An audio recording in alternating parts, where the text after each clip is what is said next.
halong emosyon yung nakita natin kanina sa listening party dito sa isang coffee shop sa BGC Taguig. And actually, kanina naghiyawan and todo yung cheer nila nung nag-play na yung unang main track, yung Swim ng Arirang. And of course, bukod doon sa emotional sila at yung iba nga daw naiyak dahil for the longest time, almost 4 years, nagbalik na yung ating global sensation na BTS sa big screen. And bukod sa magiging emotional, talagang nag-uumapaw daw yung kanilang saya kasi nakita na ulit nilang kumpleto yung membro ng grupo ng BTS sa big screen. And of course, bukod din doon sa kanilang naging streaming party, nag-enjoy din sila sa programa dito sa listening party. Masaya silang manalo ng mga raffle prizes kanina at may pa trivia games din dito kanina, Sean. Nanalo sila ng mga official merch ng BTS at meron din namang nanalo ng mga fan-made merch dito kanina, Sean.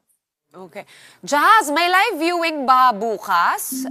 Whether there in BGC or elsewhere or maybe more than one?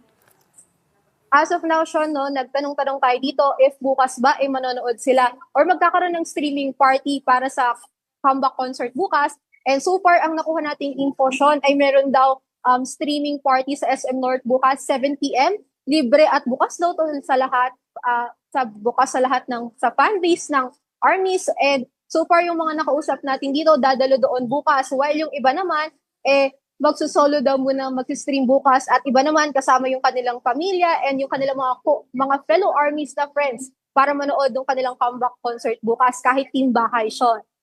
Alright, well, mahantay na lang ako ng mga hiyaw ng aking mga kapitbahay. Thank you so much for that update. Mobile journalist Jazz Paredes coming to us live from BGC in Taguig.